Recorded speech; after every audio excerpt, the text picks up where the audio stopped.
Hari-hari yang ku lalu jalani, rasakan kasih-Mu. Ku bersyukur atas kebaikan-Mu. Kau Yesus Tuhanku.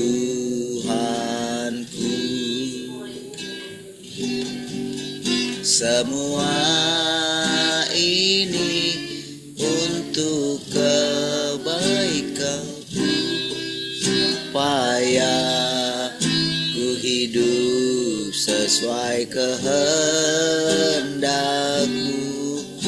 Penyertaan-Mu selalu ku rasakan, Kau tak pernah tinggalkanku. Ku mengucap syukur dan mengucap syukur selalu, Tuhan. Ku tetap percaya rancangan-Mu indah, rancangan-Mu indah selalu. Yesus indah.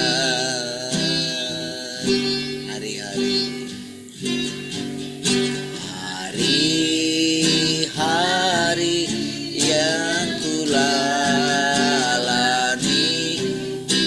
selalu rasakan kasih-Mu. Ku bersyukur atas kebaikan-Mu. Engkaulah Yesus Tuhanku.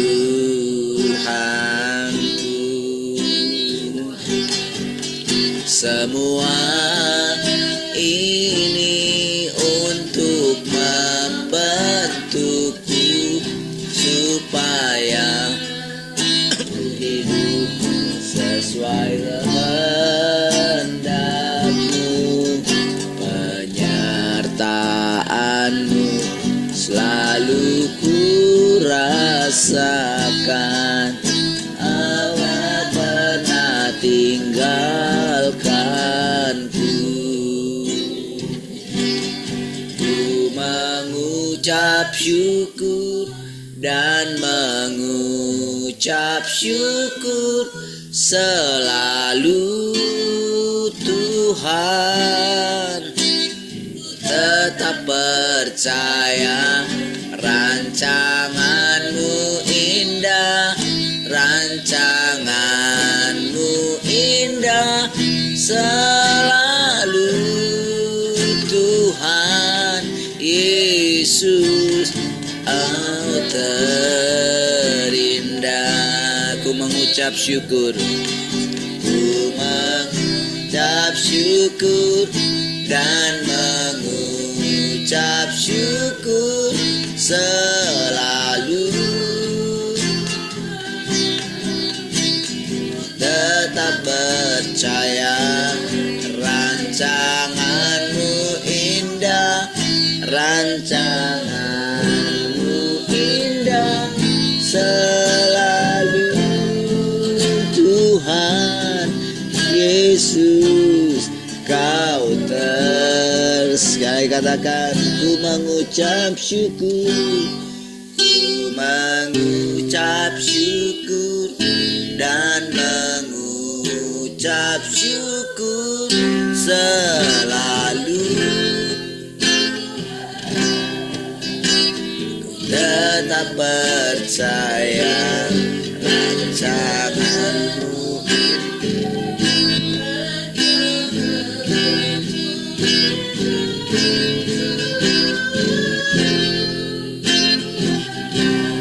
Yesus, Kau terindah rancangan-Mu, rancangan-Mu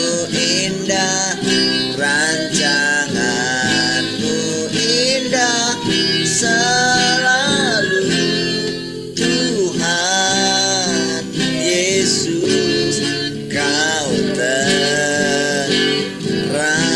rancanganmu, rancanganmu indah, rancanganmu indah, selalu Tuhan Yesus, kau terindah.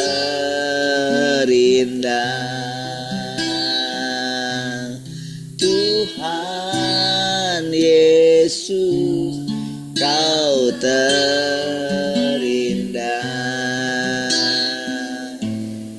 Tuhan Yesus,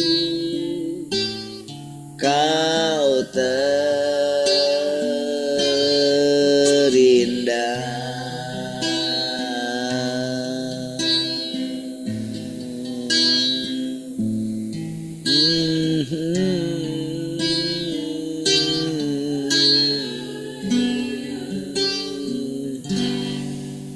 Haleluya.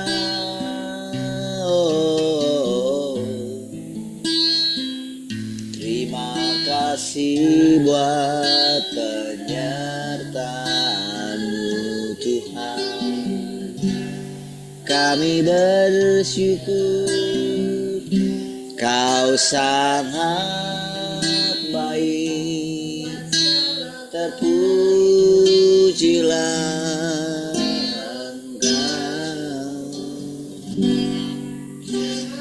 Ku rindu Kau Tuhan, lebih dari segalanya.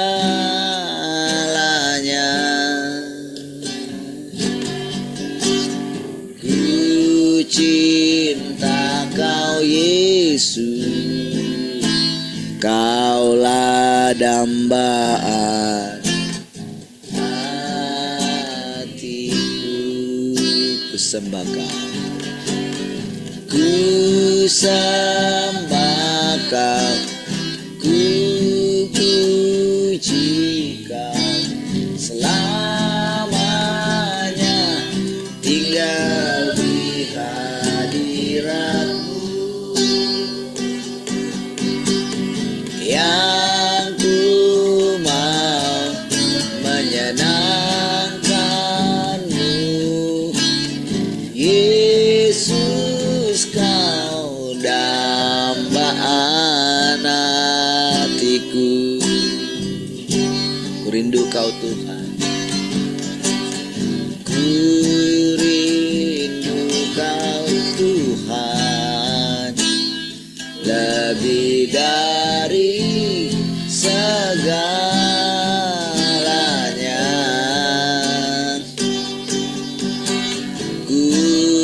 Cinta Kau Yesus, Kaulah dambaan hatiku. Ku sembah Kau, ku sembah Kau, ku puji Kau, selamanya tinggal di hadirat-Mu. Yang ku mau menyenangkan-Mu, Yesus, Kau dambaan hatiku. Yang ku mau menyenangkan-Mu, Yesus, Kau dambaan hatiku. Yesus, Kau dambaan hatiku.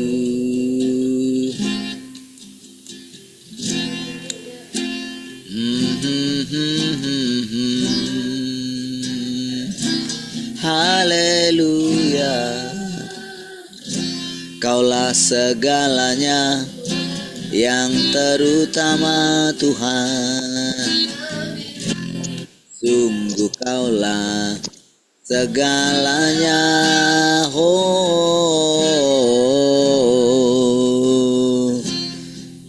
Terima kasih Tuhan.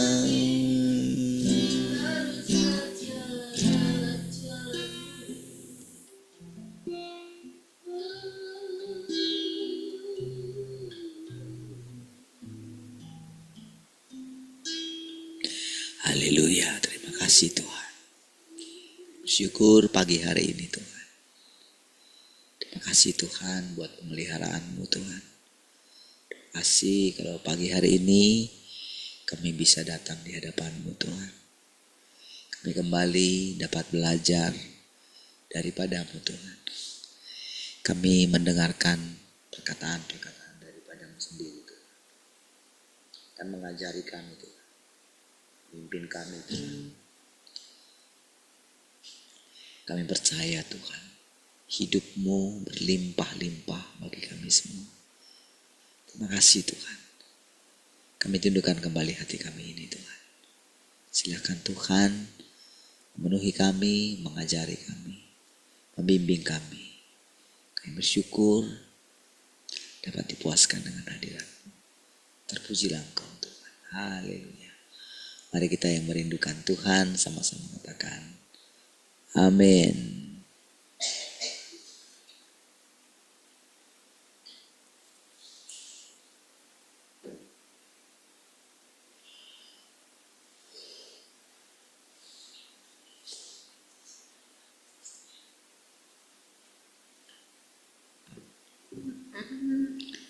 Baik, puji Tuhan. Shalom semua.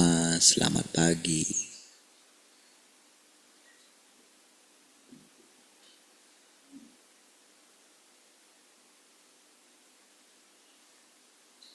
Salam semuanya, selamat pagi semua.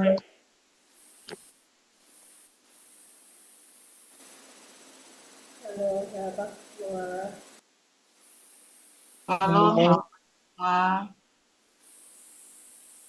Shalom, selamat pagi semua. Baik, puji Tuhan. Haleluya. Ada yang mau sharing? Kami sharing. Mbak.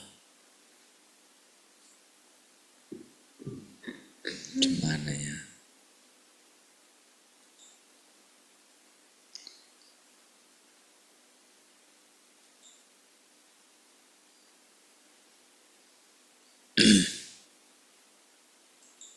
Baik, kalau nggak ada yang mau sharing,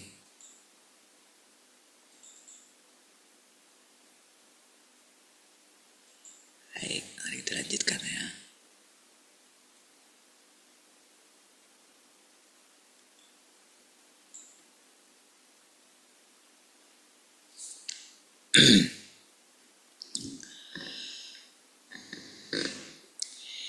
Oleh karena itu, Yahweh membuat aturan yang pantas tentang bagaimana laki-laki dan perempuan seharusnya bertindak. Meskipun ini hanya berkaitan dengan semua makhluk ciptaan yang hidup di bumi. Dan tidak ada kaitannya dengan daging inkarnasi Tuhan. Bagaimana mungkin Tuhan menjadi sama dengan makhluk ciptaannya? Firman-Nya ditujukan hanya kepada umat manusia yang diciptakannya agar umat manusia menjalani kehidupan normal.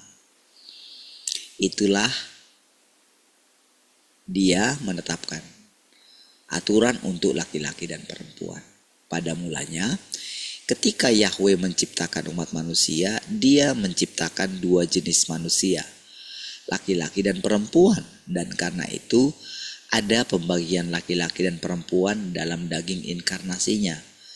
Dia tidak memutuskan pekerjaannya berdasarkan firman yang Dia ucapkan kepada Adam dan Hawa. Ya, jadi bukan karena itu ya. Jadi beda ya. Beda antara manusia dan atau beda antara ciptaan dengan pencipta itu sendiri. Jadi kalau disebut daging inkarnasi Tuhan, tak ada hubungannya sebetulnya dengan ciptaan itu, gitu ya. Jadi kalau dia katakan daging inkarnasi Tuhan, yaitu miliknya Tuhan sendiri gitu. Sama ketika dia mengatakan inilah anakku yang kukasihi, sudah itu langsung tidak ada hubungannya. Gak boleh manusia mengatakan, oh manusia gak boleh mengatakan kalau emang siapa kamu, siapa dia, gitu. Siapakah Tuhan itu, siapakah Yesus itu, gitu. Itu bukan urusan manusia gitu, itu urusannya Tuhan gitu. Jadi seperti dikatakan tadi, ini gak ada hubungannya ketika dia menciptakan manusia, laki-laki dan perempuan, itu demi manusia itu sendiri gitu. Sementara mengenai inkarnasinya, dia pakai wujud laki-laki dan perempuan gitu ya. Nah itu bukan untuk manusia itu sendiri, bukan. Nah disitulah saudara, dengan kita mendengarkan firman ini saudara ya, kita itu benar-benar dituntun gitu untuk belajar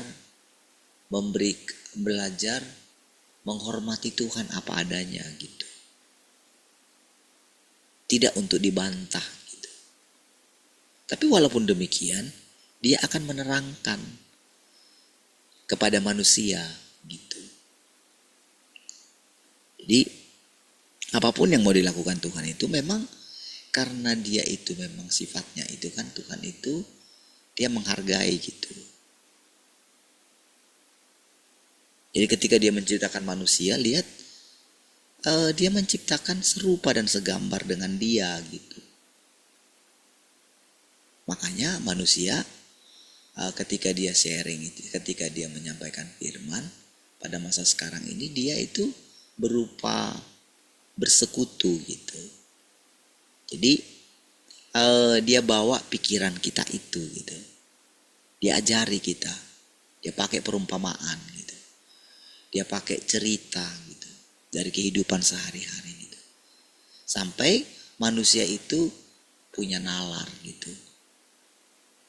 Punya pikiran gitu. Pikirannya pun maju gitu. Makanya yang selalu dituntut dari kita itu takut Tuhan, menjauhi kejahatan, memiliki kerinduan gitu, mau belajar gitu.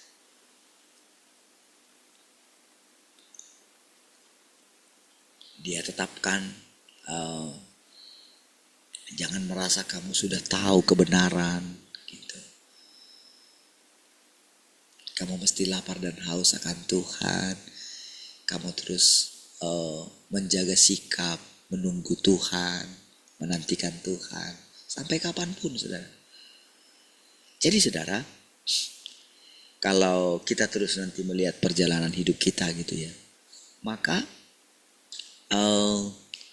pikiran kita itu akan disegarkan terus gitu.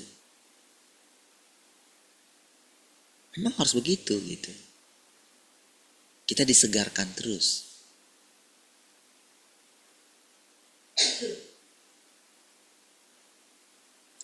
Disegarkan dengan firman Tuhan gitu.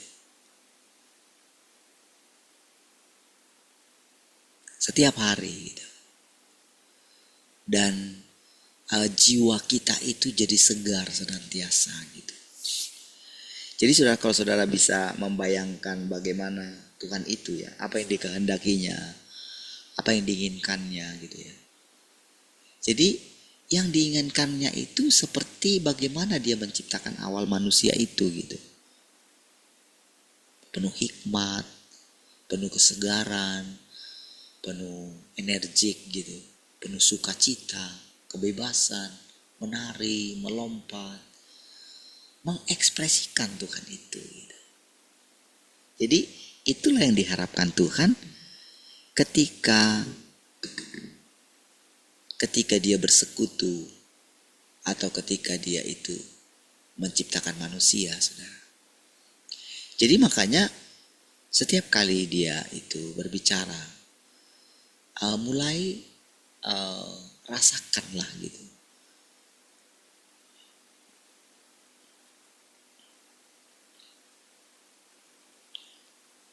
Apa yang terkandung di dalam panggilannya gitu. Jadi apa sih tujuan daripada kita bersekutu setiap hari gitu? Ya, dari kita mendengarkan, cobalah saudara ikutin terus kan. Ketika kita mempersekutukan firman ini gitu. Lalu saya menerangkan kepada saudara. Saya boleh merasakan saudara karena saya yang setiap kali saya baca kan, lalu saya terangkan gitu, saya coba terangkan gitu. Tapi kan tentu dalam hati saya tidak berusaha menggurui gitu. Karena saya tahu kan, kalau saya menggurui berarti kan Tuhan itu tidak akan kelihatan gitu. Tidak akan nampak dia. Dia akan bersembunyi gitu. Ya. Nah, tapi karena saya juga memiliki kerinduan, rasa lapar dan haus akan Tuhan itu gitu. Oke? Saya kan memang merindukan dia, merindukan kebenaran. Maka saya sudah tahu gitu. Kalau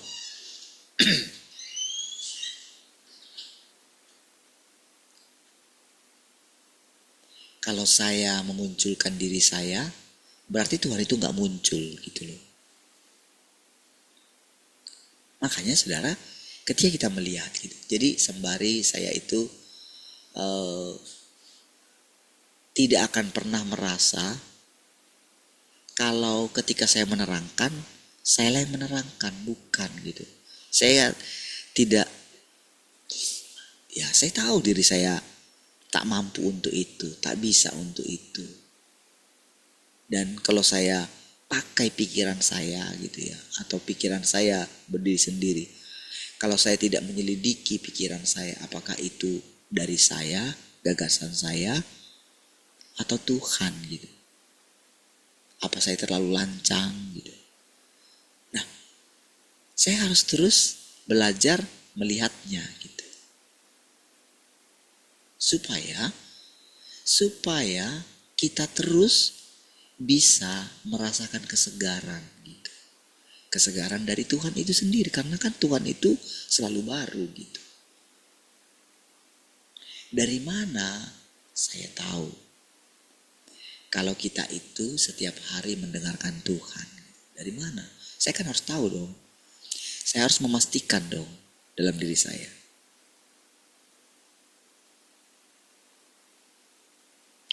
Kan di dalam firman-Nya itu ada kerendahan hati gitu. Ada hikmat di sana. Ada takut akan Tuhan di sana gitu. Nah, itu terus harus saya terapkan dalam diri saya gitu. Itulah pikiran Kristus. Gitu ya. Nah, jadi nanti kita itu ketika kita nggak tahu kapan, karena kan hidup ini kan kekal gitu. Kita kan nggak nunggu lagi, nggak nunggu mati gitu, baru kita masuk ke dalam kekekalan. Tidak.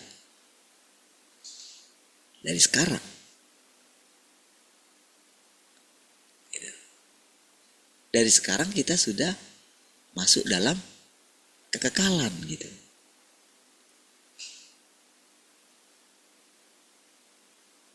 Dari saat ini gitu.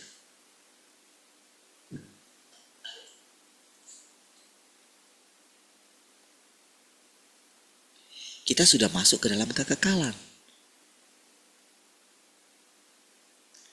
Makanya saudara, kita itu akan merasakan apa sih arti, bagaimana sih rasanya kekekalan itu gitu. kita jadi tahu gitu loh.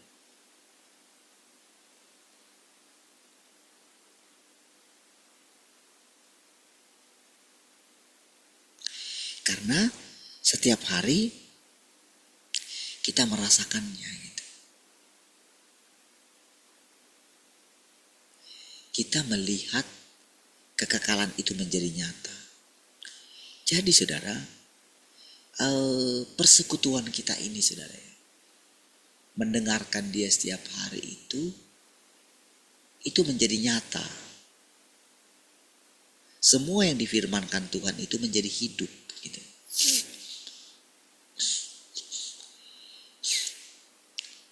Bisa kita nikmati gitu. Bisa kita jalani gitu. Nah, justru seperti itulah, justru dengan kita mengalami itulah, kita itu jadi mengerti apa itu mengenal Tuhan. Apa mengenal Tuhan yang sejati. Pikiran kita itu dipenuhi dengan pikirannya. Kan semua yang kita dengarkan ini kan menuntun logika kita. Logika kita itu, logika artinya kan masuk akal gitu. Jadi kita diajar itu nggak diawang-awang gitu. Ibarat seorang orang tua yang mengajar anaknya yang masih kecil ketika dia terus bertumbuh gitu. Jadi kenapa dikatakan kita itu seperti di hadapan dia seperti anak kecil gitu. Tidak ada yang bisa masuk kerajaannya kalau dia tidak seperti anak kecil gitu. Mau belajar gitu.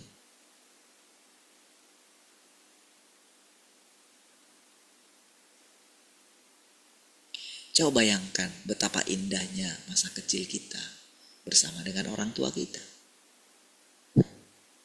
Ya, dia akan ngajari kita. Sambil bekerja diajarin kita. Nanti kalau malam misalnya, kalau orang tua tertentu dia menceritakan cerita-cerita gitu yang pernah diajarkan kepada mereka. Kalau orang Yahudi itu saudara menceritakan kisah-kisah dalam Alkitab gitu. Ajarin gitu, diajarin. Jadi tanpa sadar ajaran itu membuat Tuhan yang tak kelihatan itu menjadi nyata. Nah, kira-kira seperti itulah kita setiap hari belajar ini saudara.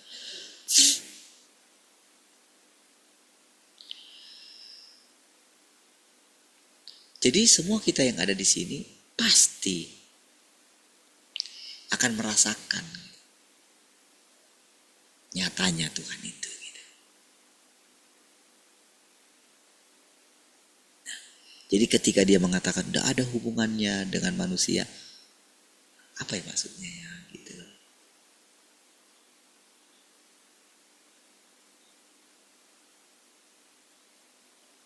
Kenapa dikatakan tidak ada hubungannya dengan ciptaan? Ciptaan adalah ciptaan. Bisakah kita samakan ciptaan dengan pencipta? Gitu. Apa maksud perkataan itu? Iya ya nggak bisa ya, Tuhan kan Tuhan gitu. Saya kan ciptaan. Tapi di satu sisi kita dikatakan anaknya. Gitu. Apa ya maksudnya ya? Jadi paradigma kita itu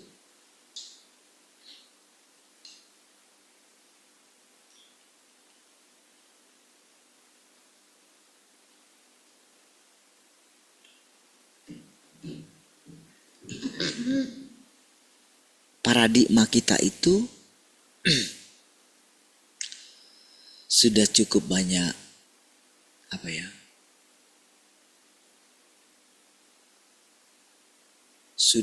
cukup banyak mengalami perubahan gitu. Cara berpikir kita gitu. Dan makin lama kapasitas berpikir kita itu, kapasitas otak kita itu makin lama dia makin besar gitu. Seiring dengan kita itu mendapatkan penjelasan demi penjelasan.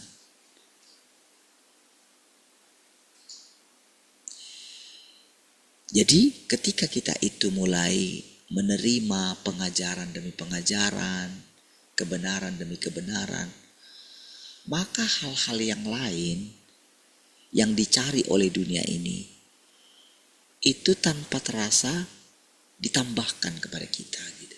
Makanya kan dikatakan, carilah dahulu kerajaan Allah dan kebenarannya, maka semuanya itu yang dicari oleh orang dunia ini akan ditambahkan kepadamu. Itu nyata.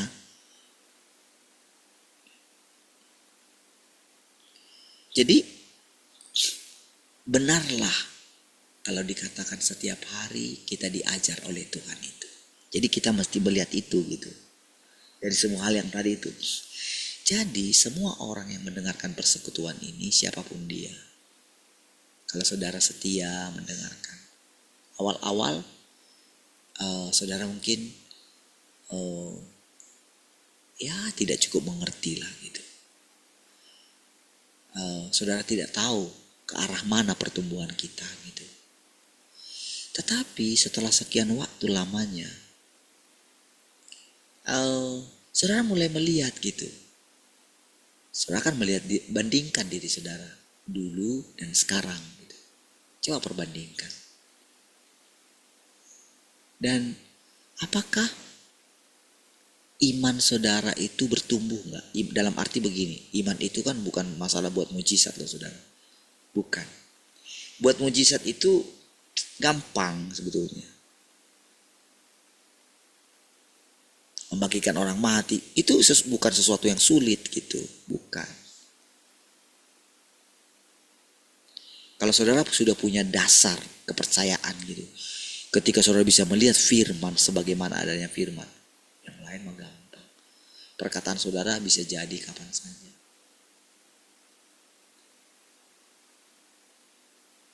Nah, sekarang kita sudah melewati fase itu, saudara. Ya, kita sudah melewati fase mengalami seperti itu gitu.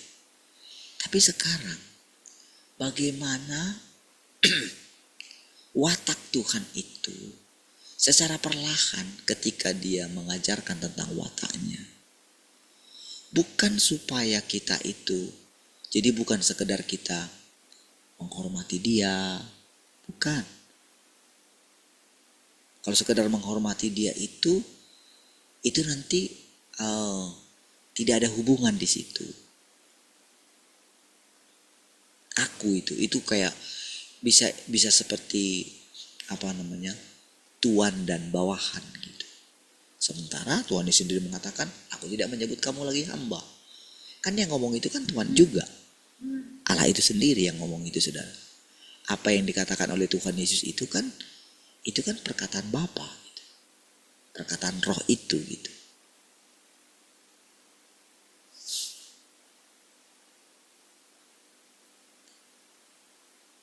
Melalui Yesus, Allah itu mengajar. Nah, jadi dengan dia memperkenalkan wataknya melalui firman-Nya, nah, di situ ada satu rasa kagum gitu. Mulia sekali Tuhan ini gitu. Kita jadi punya pikiran seperti itu.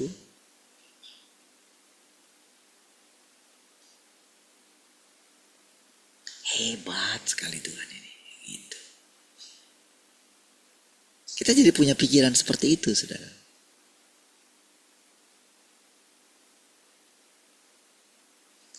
Ya, baik.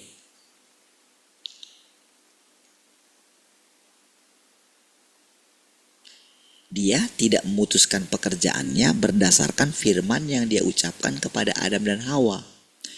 2 kali dia telah menjadi daging, telah ditentukan sepenuhnya menurut pemikirannya pada saat dia pertama kali menciptakan manusia. Artinya dia telah menyelesaikan pekerjaan 2 inkarnasinya. berdasarkan pada laki-laki dan perempuan sebelum mereka dirusak.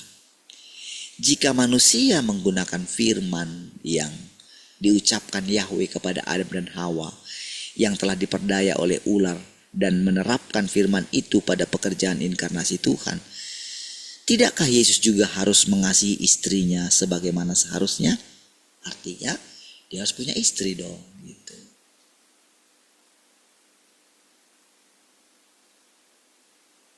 Sementara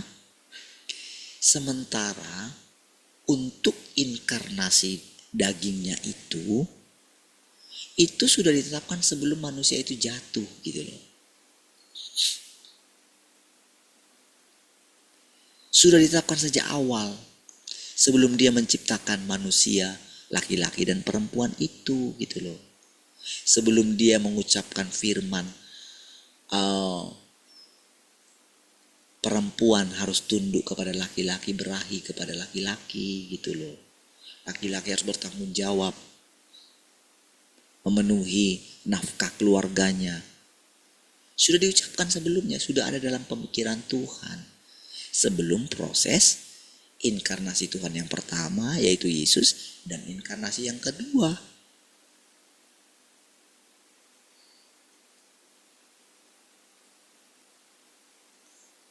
Jadi inkarnasi Tuhan ini dia tidak perlu mengikuti firman untuk manusia gitu loh.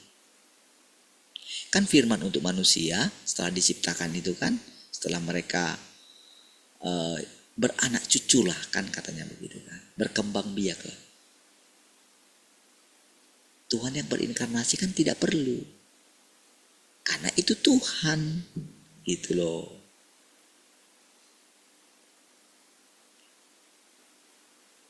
Jadi jangan lagi mengatakan karena jadi banyak pada waktu itu saudara, ketika mereka melihat kemanusiaan Tuhan yang berinkarnasi itu saudara ya, sama seperti ketika Yesus lah gitu. Kan mereka tidak mengenal, jadi mereka menghujat kan. Sementara di masa yang lampau, siapa yang menyinggung orang yang diurapi akan binasa saudara. Sementara Yesus bukan sekedar diurapi, dia jauh lebih tinggi dari semua siapapun. Kan gitu kan.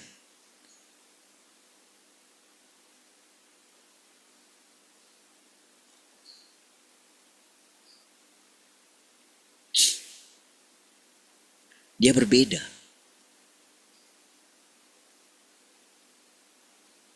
Ya. Nah, jadi perhatikan saudara ya bagaimana cara firman ini menerangkan kepada kita Tuhan. Jadi benar-benar saudara tidak ada manusia yang bisa memikirkan perkataan-perkataan ini. Nggak ada. Karena semua orang-orang teologi itu mereka itu telah mengandalkan pikiran dan gagasan manusia sebelumnya. Nggak ada firman yang murni. Mereka telah mengembangkan cara berpikir manusia lah saudara. Itu ya.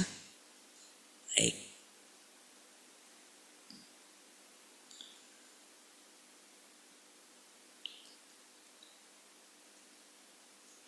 Dan jika demikian, akankah dia tetap dapat menyelesaikan pekerjaannya?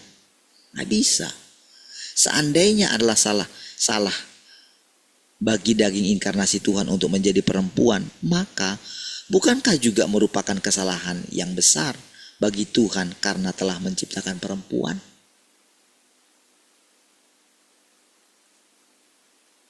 Untuk apa diciptakannya manusia, perempuan?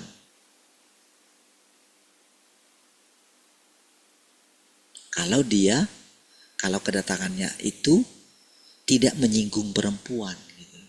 Tidak mengambil rupa perempuan. Gitu. Apa dong tujuannya dia menciptakan perempuan?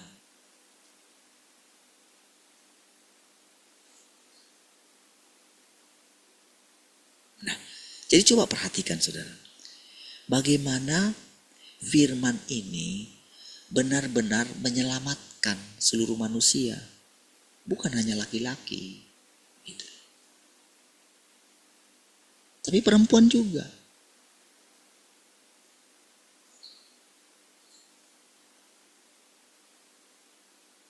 Karena kalau tidak saudara, kalau perempuan itu bergantung kepada laki-laki manusia gitu kan, bagaimanalah dengan suaminya yang tidak kudus gitu,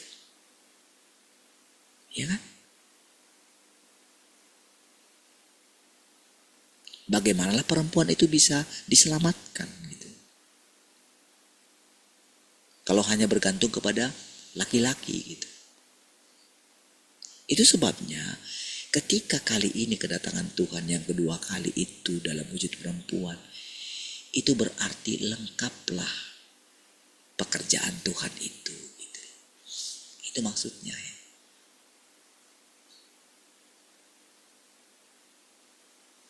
Jadi tidak ada. Jadi para laki-laki yang mendengarkan firman ini, gak ada hubungannya laki-laki itu menundukkan dirinya. Dia perempuan, kita kan laki-laki. Nggak ada hubungannya dengan itu. Kita tunduk kepada Tuhan, gitu loh. Kita bukan tunduk kepada manusia, gitu loh. Kita tunduk kepada Tuhan itu sendiri.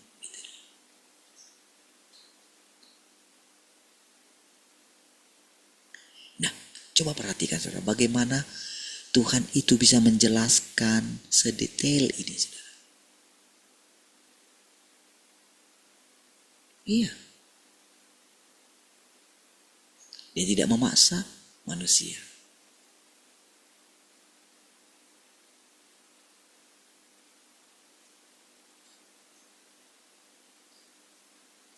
Jadi perhatikan ya benar-benar ya.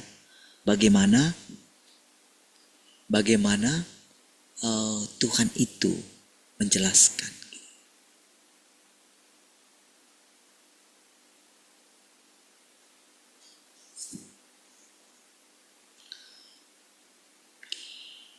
Jika manusia masih percaya bahwa adalah keliru bagi Tuhan untuk berinkarnasi sebagai perempuan, maka bukankah Yesus yang tidak menikah dan karenanya tidak dapat mengasihi istrinya juga menjadi kekeliruan yang sama besarnya dengan inkarnasi di masa sekarang? Iyalah, berarti kan dia melanggar firman yang sebelumnya. Seorang laki-laki akan meninggalkan ayah dan ibunya. Jadi sekarang kita bisa membedakan mana Tuhan itu, mana yang manusia gitu loh. Kan kita percaya Yesus itu Tuhan.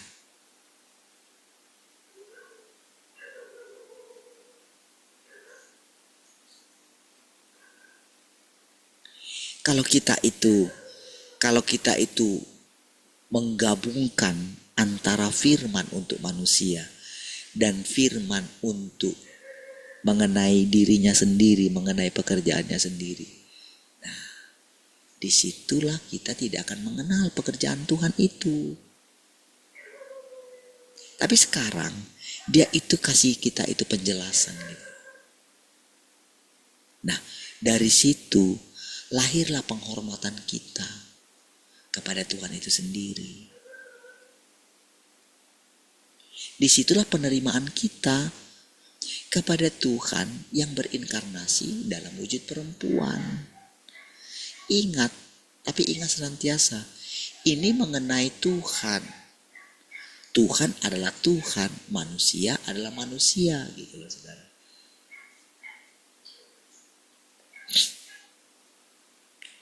Kenapa dikatakan manusia itu rusak? Dan Tuhan tidak pernah dirusak. Itulah bedanya. Semua manusia sudah dirusak. Tapi firman itu tidak negatif, saudara. Tapi manusia pikir itu negatif. Makanya mereka akan melawan gitu. Manusia yang gak mengerti firman, yang tidak mengenal otoritas firman, dia akan bilang begini, oh masa pendeta yang sudah sebaik itu masa rusak juga gitu loh.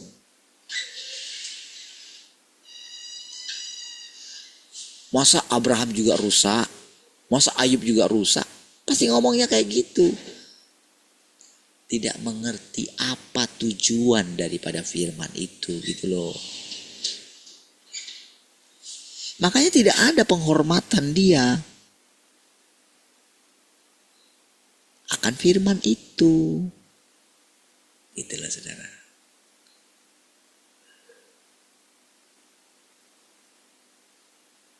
Saya rasa ngerti ya.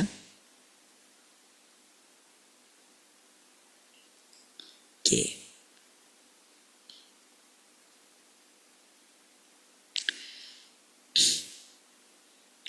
Karena engkau menggunakan firman yang diucapkan Yahweh kepada Hawa untuk mengukur kebenaran inkarnasi Tuhan pada zaman sekarang, maka engkau harus menggunakan firman Yahweh kepada Adam untuk menilai Tuhan Yesus yang menjadi daging pada zaman kasih karunia. Bukankah keduanya satu dan sama? Karena engkau mengukur keduanya. Karena engkau mengukur Tuhan Yesus menurut laki-laki yang tidak diperdaya oleh ular, maka engkau tidak boleh menilai kebenaran inkarnasi pada zaman sekarang menurut perempuan yang telah diperdaya oleh ular. Harus punya pemikiran seperti itu gitu.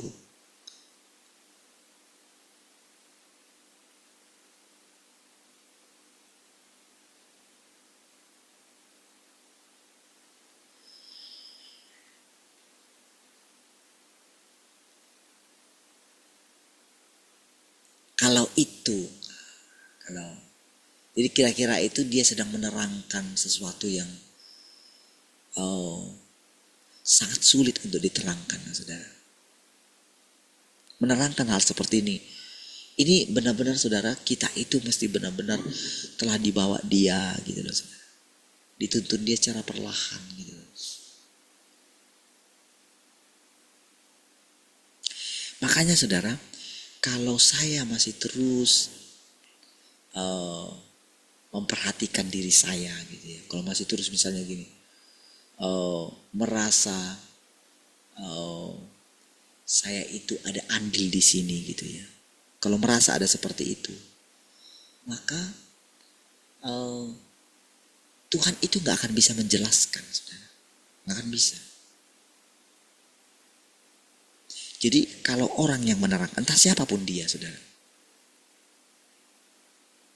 kalau orang ini tidak benar-benar menundukkan diri, tidak sadar dia kalau dia ciptaan gitu, maka akan sulit. Gak akan bisa saya terangkan ini, kira-kira kayak gitu lah. Gak akan bisa. Makanya ketika dia menjelaskan seperti, saya boleh bayangkan saudara, betapa dia itu harus menyangkali dirinya, saudara. Iya.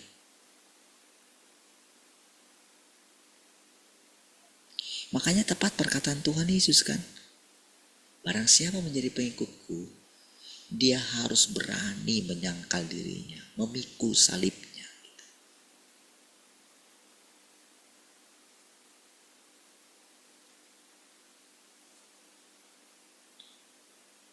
Jadi bagaimana Tuhan pilih seseorang? Oke, kita pisahkan dulu antara, karena kan kita gak pernah berjumpa juga dengan Tuhan yang berinkarnasi, yang perempuan ini, kan gak pernah kita. Kita kan hanya dengarkan dari cerita ini kan, dari firman ini kan. Siapa yang terangkan? Dan kalaupun ada yang menerangkan kepada kita dari mereka, saya yakin sulit juga untuk kita menerima sepenuhnya. Sulit.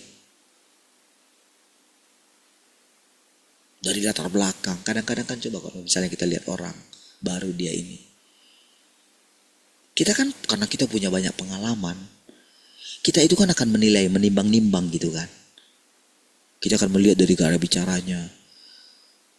Kalau nggak cocok dengan dengan budaya kita kadang akan menolak. Sulit untuk kita benar-benar percaya kepada dia kan. Saya rasa saudara sepaham dengan itu. Sepakat dengan itu. Saudara kan sulit.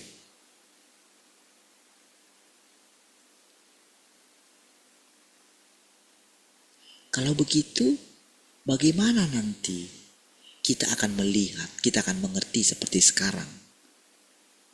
Bahwa Tuhan, bahwa kita bisa diyakinkan kalau Tuhan sudah datang kedua kali. Dari mana? Kapan?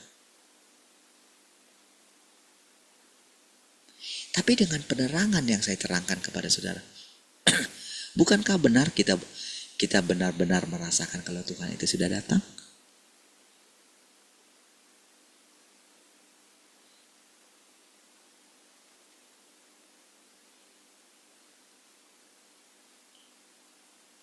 Jadi dari dari yang saya jelaskan ini, kan Tuhan melihat hati kita, saudara. Tuhan melihat hati saya, dia kan tahu apakah saya berdiri sendiri dalam hal ini. Kan dia mengenali apakah iblis yang bicara. Kan dia tahu kan? Tetapi firman-Nya itu kan tidak mungkin melenceng, saudara.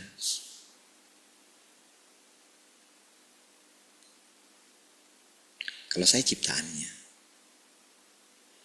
Kalau kan dia tahu hati saya. Dia tahu niat hati saya. Kalau saya memiliki kemurnian, kan dia yang bilang, kamu akan melihat aku. Kan gitu kan? Berarti kalau saya mentaati firman-Nya, saya memiliki ketulusan hati, saya memiliki kemurnian hati. Kan menurut firman Tuhan, saya akan melihat Tuhan. Entah gimana pun caranya. Tadinya kan saya tidak melihat Tuhan. Tadinya kan saya pikir melihat Tuhan itu adalah melihat penglihatan, dia datang gitu kan. Seperti yang saya sampaikan penglihatan itu kepada saudara gitu. Bagaimana Tuhan meyakinkan kalau itu benar-benar penglihatan dari Tuhan? Dari mana? Bukankah saya bisa terkecoh? Cobalah misalnya ketika saya terangkan kepada saudara, dia seperti seorang dokter gitu. Atau ketika saya, tangan saya yang saya bilang itu keseleo itu ketika jatuh itu. Dada saya terhantam ke lantai itu. Itu kan? Lalu ketika dalam saat teduh saya lagi ini karena sulit tidur gitu kan. Itu benar-benar ketika seperti saya melihat, ayo masuk di sini gitu. Tunggu sebelum kita masuk, katanya gitu. Lihat dulu tanganmu, katanya gitu. Iya, tapi itu kayak imajinasi loh, saudara. Lalu sekarang, ketika saya katakan kita berjumpa dengan Tuhan setiap hari, apa yang membuat saya yakin? Dan terbukti, saudara. Kita merasakan keindahan. Kita merasakan Tuhan yang selalu baru setiap hari. Kita merasa roh kita berkobar-kobar gitu. Kita merasakan satu kerinduan setiap hari berjumpa dengan Dia. Apa itu kalau bukan Tuhan? Kita melihat bagaimana kita itu tidak berani meninggikan diri kita gitu. Apa itu kalau bukan Tuhan gitu? Kita gak berani lancang. Kita menerima firman Tuhan. Kalau manusia itu rusak.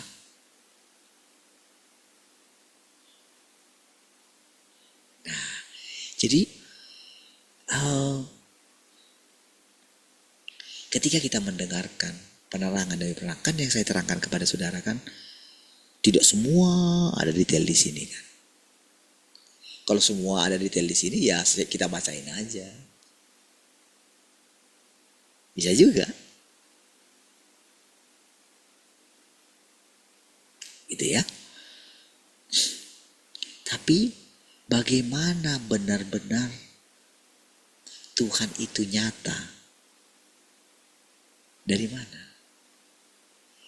Kan dari bagaimana Tuhan menjelaskan firman Tuhan ini.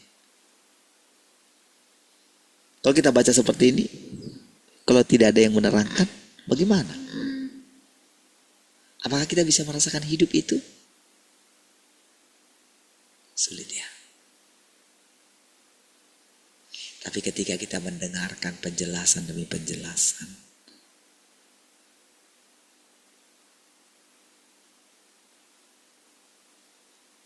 situlah baru kita yakin Tuhan itu nyata.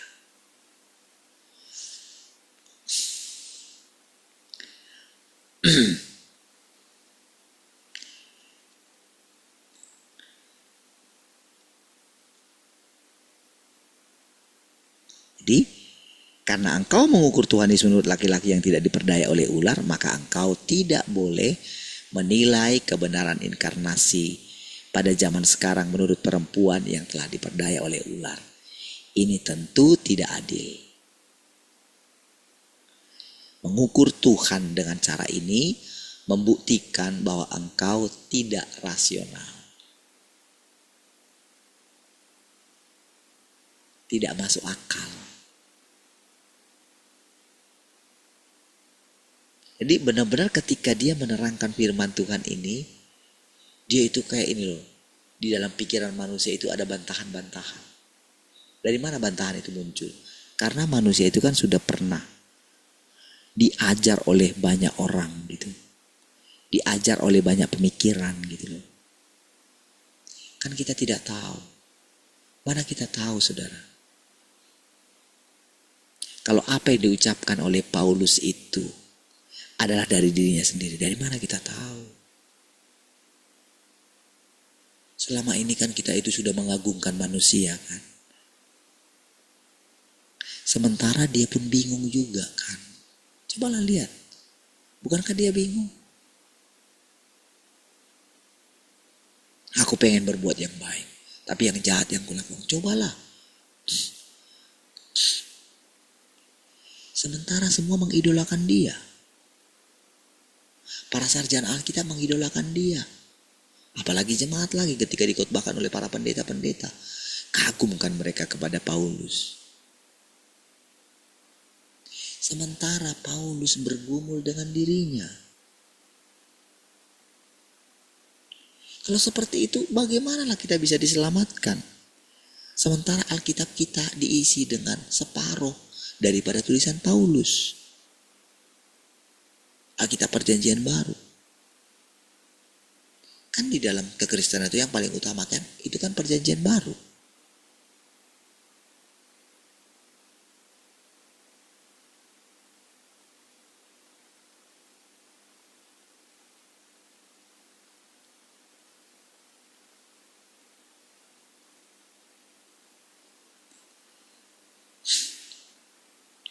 Ketika Yahweh 2 kali menjadi daging, gender dagingnya terkait dengan laki-laki dan perempuan yang tidak diperdaya oleh ular. Harus punya pemikiran seperti itu. Kalau enggak sampai kapanpun kita tidak akan bisa melihat Tuhan. Tidak bisa. Manusia yang rusak tidak akan bisa melihat Tuhan. Ini kan mati.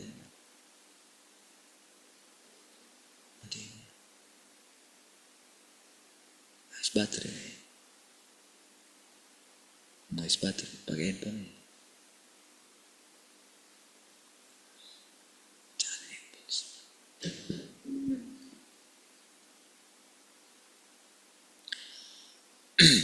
Jadi perhatikan saudara ya. Jadi ketika Yahweh 2 kali menjadi daging, gender dagingnya terkait dengan laki-laki dan perempuan yang tidak diperdaya oleh ular. sesuai dengan laki-laki dan perempuan yang tidak diperdaya oleh ular lah dia 2 kali menjadi daging. Jangan berpikir bahwa kelelakian Yesus sama dengan kelelakian Adam. Makanya saudara, kalau saudara lihat bagaimana ada hamba Tuhan yang menerangkan tentang ini gitu ya.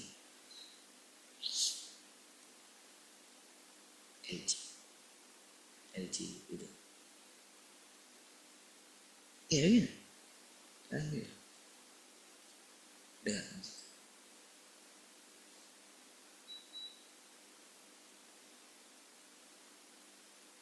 Sekali lagi.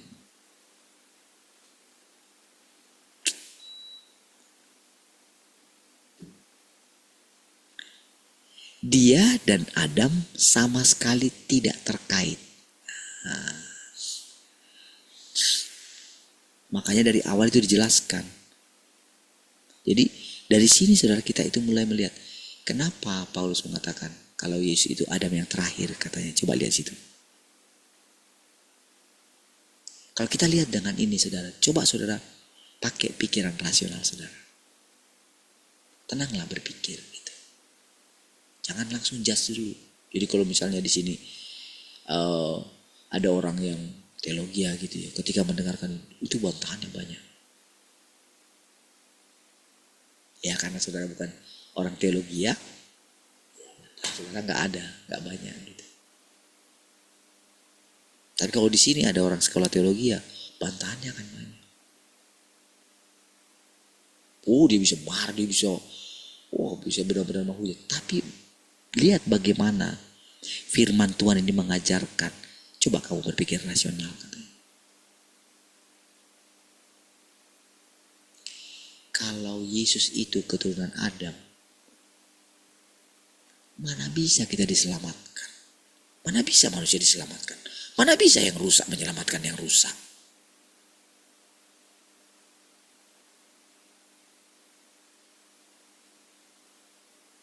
Tapi di satu sisi manusia itu percaya kalau Yesus itu Tuhan. Atau ya orang yang percaya lah.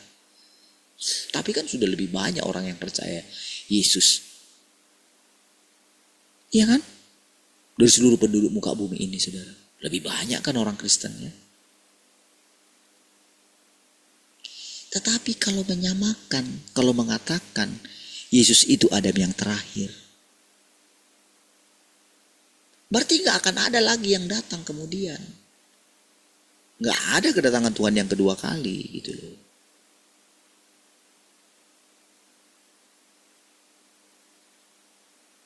Dan kalaupun datang dia 2 kali, berarti kan dia harus disalibkan lagi.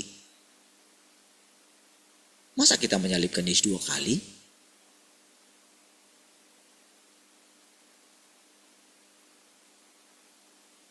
Sementara kalau dia datang, kalau kita lihat kondisinya sekarang, siapakah yang bisa terangkat? Ceklah semua hamba Tuhan.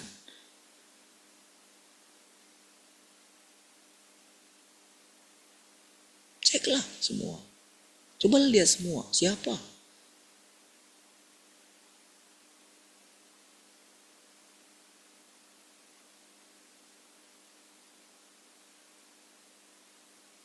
Apakah mereka yakin dengan kehidupan yang akan datang? Apakah dia tahu? Gak akan ada kan? Karena mereka murid manusia yang rusak.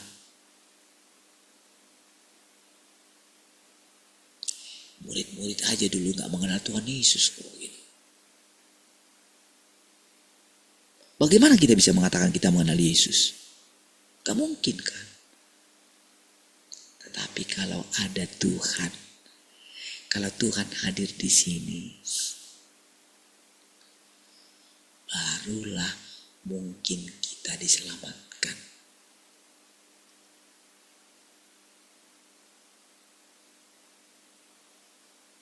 Jadi sebetulnya Tuhan itu yang mana sih? Dari manalah saudara bisa menjelaskan tentang Tuhan itu? Kenapalah saudara saya bisa yakin dengan semua perkataan saya? Dari mana?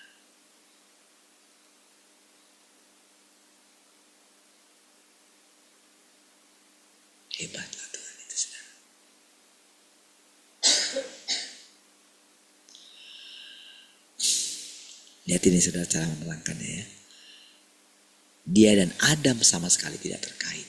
Keduanya adalah dua laki-laki dengan natur yang berbeda. Tentunya tidak mungkin bahwa kelelakian Yesus membuktikan bahwa dia adalah kepala atas semua perempuan. Tetapi bukan kepala atas semua laki-laki, bukan.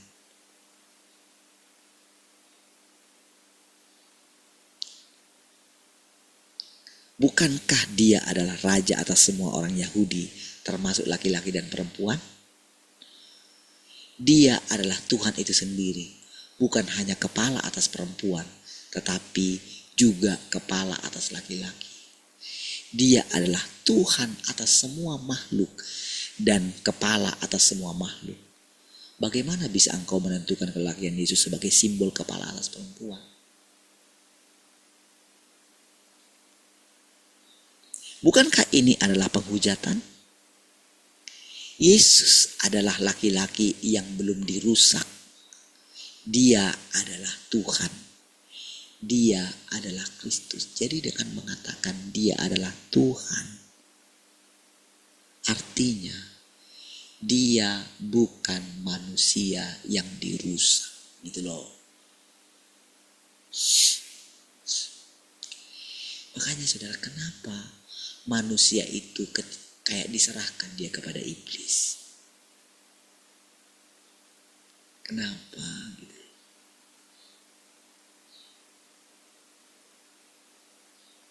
Iblis rasanya kalau kita lihat di sini kan kayak dia menang gitu kan. Ketika Yesus disalibkan, dia kan nggak ngerti. Justru ketika Yesus itu naik di atas kayu salib, tahu nggak saudara artinya?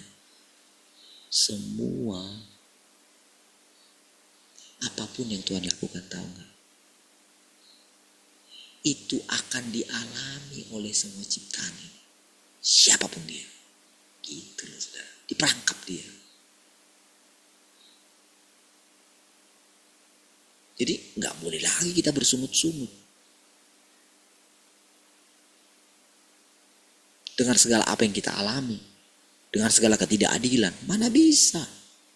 Kamu mengalami ketidakadilan? Coba bandingkan dengan diriku. Kata Tuhan aja langsung. Benar.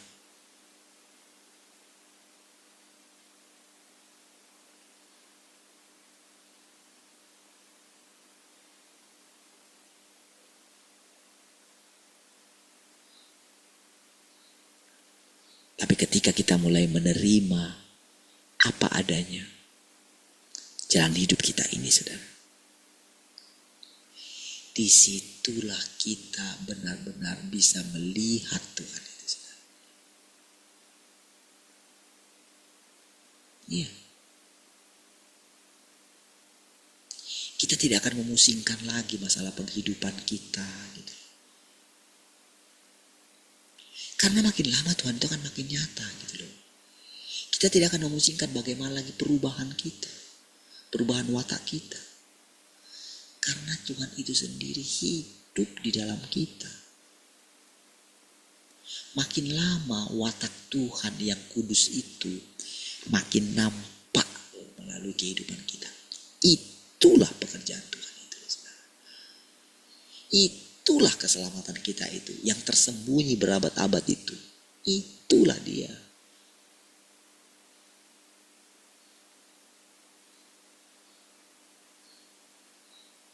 Saya harap saudara kita bisa memahaminya. Bagaimana mungkin dia menjadi laki-laki seperti Adam yang rusak? Yesus adalah daging yang dikenakan oleh Roh Tuhan yang Maha Kudus.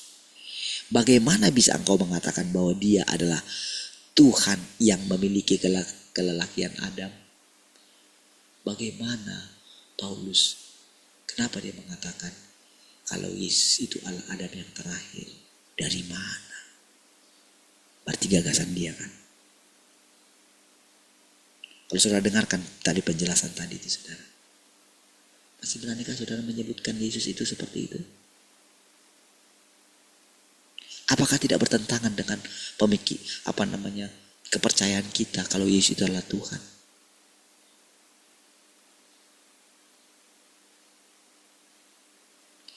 memang daging, memang Yesus itu adalah daging yang dikenakan oleh Tuhan yang Maha Kuasa itu. Tuhan itu sendiri.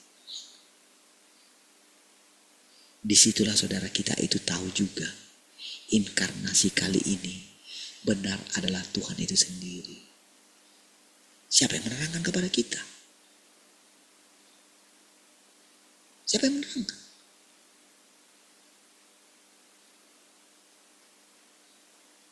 Dan kalau Tuhan katakan orang yang bicara ini anak sulung dia, apa salahnya? Apakah saya itu berani menolak itu? Apakah saya mengatakan, oh siapalah saya ini? Tapi apakah saya perlu sombong untuk itu? Apa gunanya? Bukankah kerinduan saya ingin melihat Tuhan? Kalau saya sombong, mana bisa saya lihat Tuhan? Yang saya lihat iblis lah. Saya harap saudara persekutuan kita kali ini saudara membawa pencerahan yang makin jelas kepada kita. Iya. Apakah saya mencuri Tuhan yang ada dalam hati saudara? Apakah saya menyangkali Tuhan yang ada yang membimbing saudara sejak saudara lahir? Tidak kan? Justru Tuhan yang engkau percaya itu makin lama makin jelas gitu. Dialah penciptamu, dialah Bapa, dialah Tuhan itu sendiri, dialah Roh Kudus. Mau apa kita bilang? Dialah Yahweh. Mari kita berdoa. Kasih Tuhan, syukur untuk persekutuannya. Segala kemuliaan bagimu. Haleluya. Mari semua yang mengasihi Tuhan sama-sama katakan amin.